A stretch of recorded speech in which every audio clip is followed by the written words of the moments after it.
So let me start today with this. Let's say I had a car.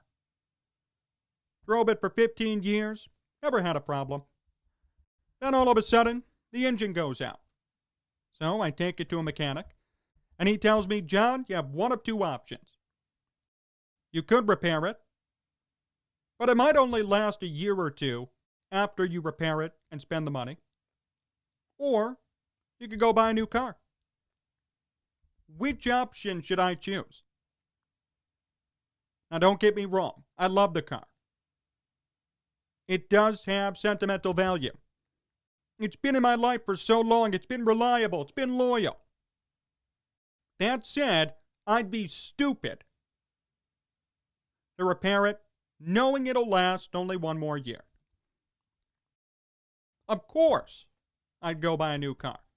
And many of you would say the same thing.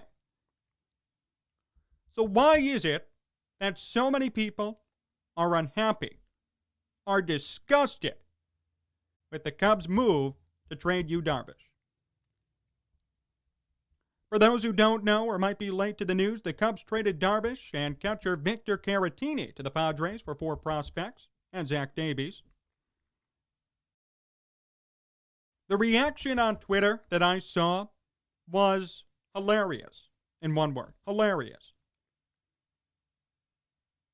People so angry, so disgusted, so mad that Yu Darvish was dealt. Yet those same people 2 years ago said the Yu Darvish signing was horrible. You know, because he didn't perform. And he didn't live up to the Cubs' contract. Funny how things change, huh? If you know me, you know that since 2019 I've said the Cubs need to rebuild. I've been one of the only people who's been saying that. I'm not delusional. Like everybody else sitting here saying, hey, they have a chance to win the division. Hey, they could win the World Series again.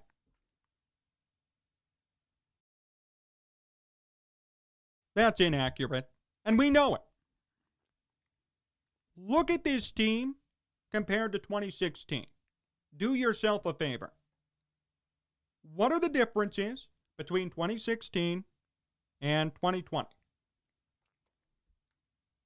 Pitching, gone. The guys who were supposed to hit can't. The Cubs spent a ton of money on guys who haven't produced. What are they supposed to do?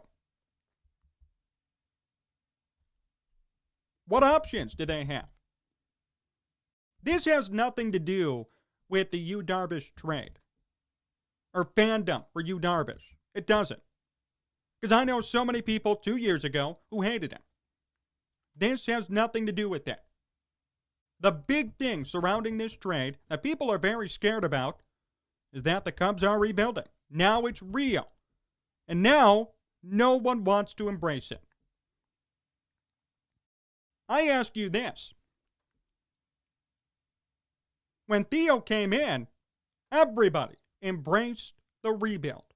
Why now is it an issue? Why? The Cubs obviously are not World Series contenders.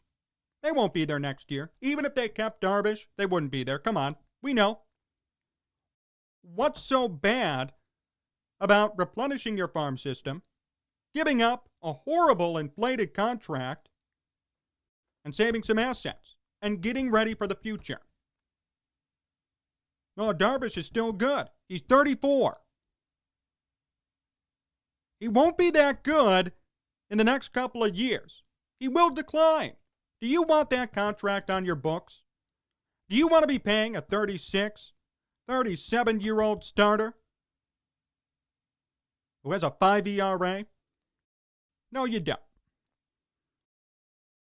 You could sit here and go back and forth. Oh, they didn't get enough prospects. Oh, look, that was a big contract. The Padres are paying for it. The Cubs are not contenders.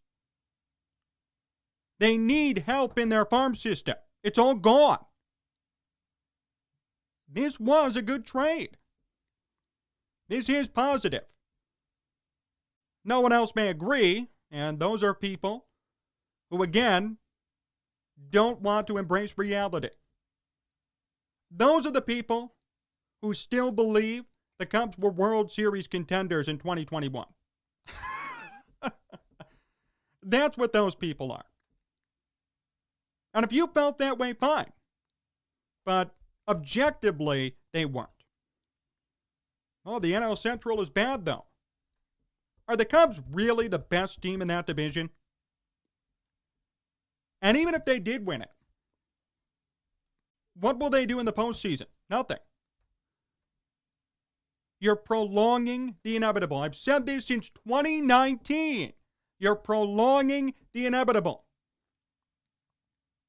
I love this move. You start today, 2023, 2024, you're back on top. You're elite.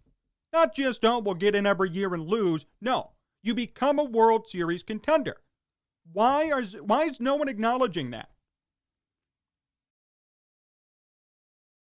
Why are we just sweeping that off to the side? This is a good thing.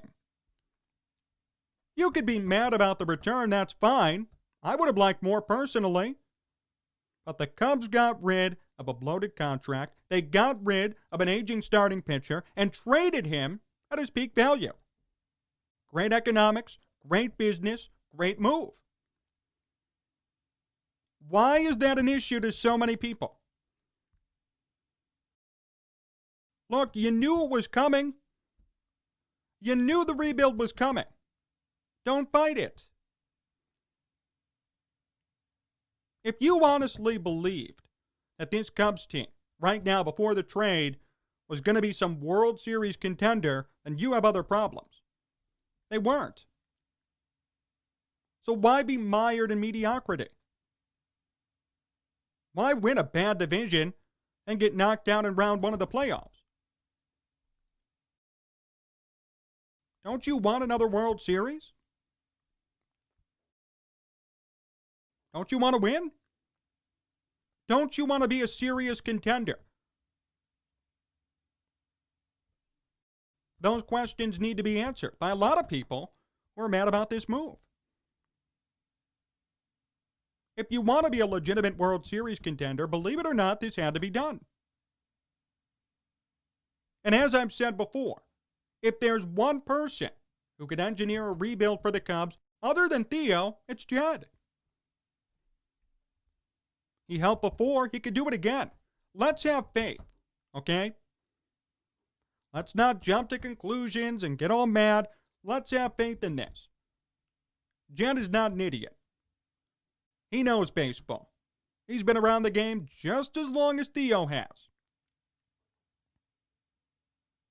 Why are we going to say, bad move, horrible move, Jed should be gone? We don't know yet. We gave time, we're still giving time to Arturas Karnisovas, right? We gave Theo Epstein time. We gave the White Sox and Rick Hahn time. Why are we not doing that for Jed Hoyer and the Cubs right now?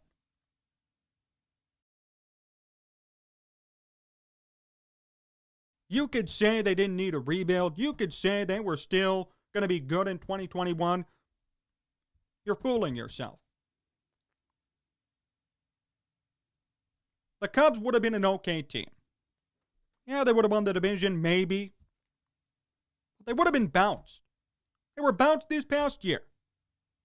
The Cubs lost in a 3-game series to the Marlins. Sixto Sanchez shut them down. And Sandy Alcantara. Changes did need to be made. Would the 2016 Cubs team have lost a 3-game series to the Marlins of 2020? No. So that should prove that these rosters are immensely different and the Cubs needed a rebuild. That proves it. Come on, we need to be honest here. We need to be objective. We need to realize what the Cubs have on their roster. They have a whole lot of nothing. And they're paying a lot of money to a lot of guys who aren't producing. Something needed to give. I'm happy about this trade. I don't know why so many people are angry. Look, I know it's tough to move on. I do. It's tough to get rid of this 2016 team and this core and sit here and say we're doing it again, we're going through a rebuild. But newsflash, true Cubs fans know what losing is. See, if you hopped the bandwagon in 2016 and you've been a fan since, you may not know that the Cubs used to be called the lovable losers. They never made the playoffs. They never won a World Series. This is Cub. This is the Cubs' way. We shouldn't be shocked. We shouldn't be mad. This is what they do. And it's a good thing. Another rebuild is a good thing. Let's think about it that way for a sec. Let's stop degrading this whole trade and degrading this team and getting all mad. No. Ask yourself honestly. Entering this year, were the Cubs serious World Series contenders? No. That tells me all I need to know. More to come here on Sports Talk Chicago. My interview with Teddy Greenstein comes up next, so stay tuned. Hey, do you want to make some money this weekend? What if I told you I could offer you $250 free to bet on any game you want? Here's what you have to do. Go to sportstalkchicago.com/cash. sportstalkchicago.com/cash. You must be 21 plus. You must be an Illinois resident. You can bet $250 free on any game you want for this upcoming weekend. Bears-Packers, Week 17, big game. College football, college basketball. The NBA is back. This is, without question, the best time to put down some money and win a whole lot of it back. Go to sportstalkchicago.com/cash. sportstalkchicago.com/cash. If you have a gambling problem, call 1-800-GAMBLER.